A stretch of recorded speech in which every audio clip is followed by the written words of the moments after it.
2.5 points is what I'm hearing is the total for you. Just kind of what did you have working for you there in the second half? I think we started to get stops more. Like our defensive got better, and then, yeah, I don't know. We were sharing the ball really well, so I think my teammates found me where I'm most comfortable, and yeah, I didn't know that, so that's fun. It's Like, exciting. Lucy, I thought maybe you teared up a little bit watching Caitlin's jersey go up to the rafters. Can you just describe what that was like for you? It was really cool. I mean, every time I watch any of her highlights or anything, I'm like, wow, she's so good. And she practiced the other day. I was like, wow, this is so cool. But, yeah, I don't know. It's just amazing and everything she's done for the sport. And, like, that's part of the reason I'm here because of how much she's grown women's basketball. So, yeah. Either of you tell me about that start. I mean, they started 1 for 21 from the field. How were you able to do that defensively? I mean, this had to have been one of the best defensive efforts.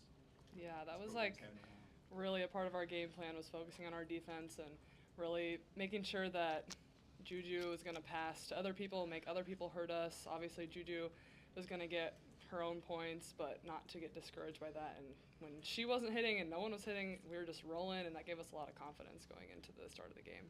Chad. Addie, you got it rolling there as well as Lucy in the fourth quarter, but I couldn't help but notice a couple of those were elbow shots, the same one you missed against Oregon. So what was working for you today, and that kind of puts some of that away? Yeah, I think we just work on those shots so much in practice that the one at Oregon I was surprised that I missed, honestly, because we work on it so much. But it was definitely really cool to see two of them fall today after being disappointed by that one miss in Oregon. Oh, and Lucy, it seems like in that fourth quarter especially, you were just hitting everything. It seems like you were in a rhythm like we maybe haven't seen you get into yet here at Iowa. Could you feel that too? Like this was maybe what you came here to Iowa for, what you came here to do? Yeah, I've been struggling just because we've been losing, and I feel like I haven't helped a lot with helping my team get the win. But I'm glad today the shots were falling. I think in practice we've all been clicking a lot better.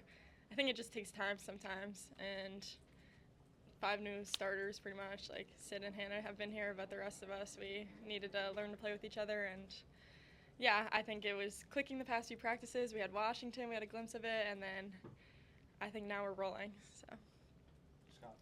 Yeah, you look at the atmosphere walking into this environment where people were here 10, 15 minutes before the whole arena was packed, and it was loud, got up to 118 I had sometimes on decibels.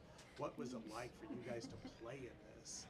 And just, especially for you, because this is kind of what it was like a lot last year, but to be able to be a part of this kind of atmosphere. Yeah, it was cool. I know Jan has talked to me a few times and was like, "This is what you came here for. Like, play your game. You got this."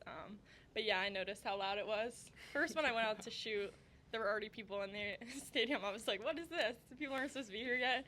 But yeah, and then when we came out to warm up, it was so loud already. The tip off, it was like my ears. I was like, I hope it gets a little quieter because I can't hear anything. But no, we've been practicing with sound too.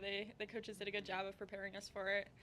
And yeah, every time I looked around, I was like, wow, like, this is crazy. I can't believe I'm here right now. But I'm glad we got the win in front of all those people, and greatest fan section there is, yeah. Nancy. And how difficult is it, not just losing Caitlin, but you lose Kate, you lose Gabby, to replace that and find a new rhythm with the team? And can this win, on top of the couple previous ones, can this really spark you guys for the rest of the season?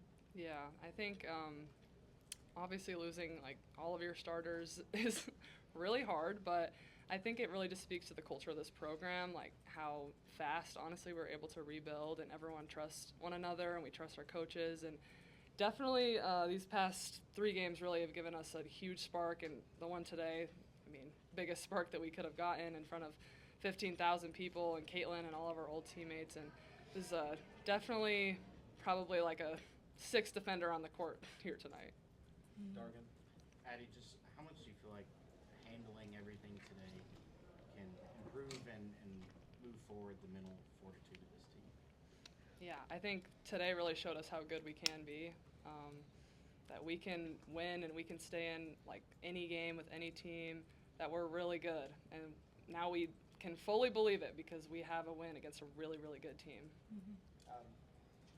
And you didn't have Hannah Stolke in the fourth quarter, and so it was a sort of a heavy day for you, especially Addie. So I guess sort of being thrown into that position and trying to come away with a victory against a top 5 team. What was it like to sort of find yourself in that role with a lead to protect down the stretch?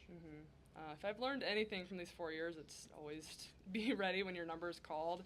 I'm just gonna go in and do what the team needs at any time. Whenever the coaches decide to put me in, whatever I can do for the team, I'm gonna be ready for it. And I feel like as a senior now, I've taken a bit more leadership role, and I can just kind of calm down maybe some of the underclassmen and really just make a big impact on the game. Thanks, guys.